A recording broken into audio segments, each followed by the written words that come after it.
Thank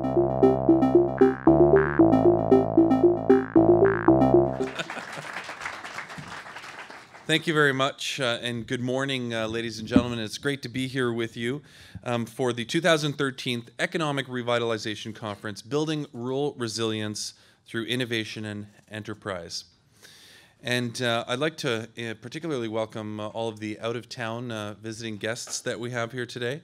This conference gathers together some of the brightest and most innovative researchers, business people, and community leaders to explore ideas for economic revitalization. I'd like to thank the conference organizers for putting all of this together and inviting me to be here with you this morning. Before coming here this morning, I was reviewing my notes on this conference, and I was so intrigued by the topics and themes being explored today, from nurturing and supporting entrepreneurs in your community to integrating immigrants into the rural labor force. And I really like, if I digress here just for a quick second, I really like the topic of how to integrate immigrants into a community. And over the last several months, I've been giving a talk to various groups in the city, like Rotary, the Chamber of Commerce, about everything that we're doing in the city. And one of the key things that we're working on is an immigration plan. And I'll tell you why. A lot of people say, well, why is immigration so important in the city of Kingston? Well, according to some research that I recently came across, with the exception of Ottawa and Kingston, in the last census update, just about every municipality in Eastern Ontario either stayed at the same population rate or even started to decline slightly. The mayor of Belleville, Neil Ellis, tells me that their population, according to those statistics, actually started to decrease. And a lot of people say, well, what's the big deal if the city gets a little bit smaller? Well, I'll tell you, right now, Kingston, we have roughly 125,000 people living here. We've built the infrastructure, the social services, the cultural vibrancy for 125,000 people. And 125,000 people support that through their property taxes. Now, if all of a sudden 10 years from now, we were to be at 110,000 people, losing 15,000 people, we would be relying on 110,000 people to pay for the infrastructure, social services, and cultural amenities that were intended for 125,000 people. So you can appreciate what that means, increase in property taxes. So from a municipal perspective, we're just as much in looking at and figuring out a very serious approach to immigration as it is for the economic benefits that come from it and driving the economy. And I think that those statistics are very striking as we start to see them, as we start to appreciate the fact that there will be a number of baby boomers. My mother is right at the beginning of it, and she just recently retired. As baby boomers retired, we are going to be faced with challenges of filling many of these jobs. And we are living in an increasingly complex society facing greater challenges socially, environmentally, and economically. Across so many aspects of our community, we are being challenged to modernize, to advance, and to meet growing demands. From energy production to food, leadership, and healthcare, we have new challenges and opportunities ahead of us. Innovative thinking is more critical than ever to meet these challenges. Innovation and entrepreneurship are two topics of interest to me, and I talk a lot about them in my role as mayor. So it is great to see members of our community and those in our region here today to seek insight on innovative solutions and fostering entrepreneurship. Before I leave you, I will say, since we're on the topic of economic revitalization, for those of you that are from out of town, I realize the conference is only today, but before you leave, you should take the opportunity to visit some of the shops and restaurants we have in the downtown area of Kingston. Leave some of your hard-earned money there, and you can leave knowing that you've helped benefit the local economy right here in Kingston. So thank you very much, everybody, and have a great day. I have now the pleasure as well of introducing to you Dr. Stephen Liss. Dr. Liss is a very, very important person to us at the Monieson Center and at the university. He's He's the vice principal of research and oversees a very, very significant portfolio for a research-based university like Queen's. He's especially important to us in the Monieson Center because of his enormous support for collaborative pan-university research, which of course is what we seek to do, and I'll say a bit more about later. Dr. Liss came to Queen's about 4 years ago, I think now, from 3 years ago, from the University of Guelph. He's had a very, very distinguished research and administrative career. Did his graduate work at the University of Western Ontario and the University of Saskatchewan in microbiology and engineering. He's had and still holds adjunct faculty appointments at Ryerson, the U of T, and of course at Queen's. He has supervised a great many research students over his career, and as I said, supervises now on behalf of the university virtually all of its research activities. He's just completed an extremely difficult process within the university of bringing together a major research plan into which we fit, we hope, Dr. Liss very nicely. And so now please join me in welcoming Dr. Stephen Liss.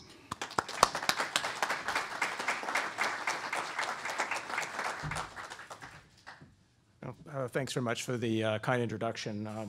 You make me feel old, but it is a pleasure to be here, and one of the delights I have in the type of role I do play, and I don't know how important it is, but it's certainly a privilege to be able to do what I do, and it's to be a champion for our researchers and our community, and to advance their aspirations, and it's always a great joy to me to be able to do that, and particularly to work with outstanding colleagues who are really making a difference, both in the work that they do in their area of scholarship and research, but the impact that they have on providing a transformative experience to undergraduate and graduate students. So the other side of it is I get to vicariously live as a researcher across many disciplines and areas of specialization that I actually have no or have had little background in. And so it's been a wonderful opportunity when you get to work across a broad and an institution like Queen's with considerable depth and a wide variety of different areas of endeavor. And so that's another aspect of the work that I do that I really enjoy very much. But I am primarily a champion for the work of our faculty. And despite many of the difficult challenges that universities and the public institutions find themselves in these days with respect to budgets and other challenges that get at the very core of what we do, it's great to know that, in fact, we continuously are able to make a difference. And this gathering of this conference on economic revitalization, building on rural resilience, is an example of the great work we do, not only in the scholarship, but in the knowledge translation, the impact it has on the receptor communities that benefit from the research. And it's a delight to see so many of you here today. Many of you I will have met in my first weeks here at Queen's. It's one of the first privileges I had when taking on my responsibility was welcoming different groups to conferences, and the Monieson Center conference at the time, largely from the project associated with the Knowledge Impact in Society program that was supported by SHRC, of which this work today builds on, was an ongoing activity at the time, and it was a delight for me to be able to welcome attendees to that conference as it is for me today.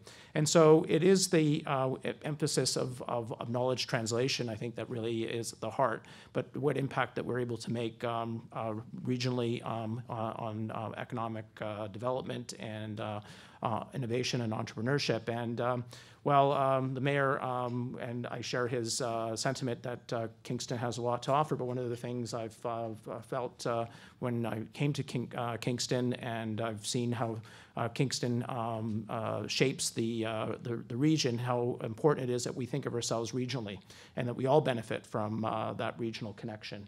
And it's just as heartwarming for me to see successes in the Prince Edward County, Lennox-Addington areas to the east, as far as Cornwall, and to see the impact that the work that we do here has, and at the same time the work that takes place and the successes there, how that impacts the economic growth of southeastern Ontario. And to me, that is particularly important. So this conference brings together representatives from of the academic community, from business, geography, development, and policy studies, and of course a number of collaborating academic institutions. But more importantly, we've linked to 40 community partners to ensure that the research studies address rural business and economic development needs.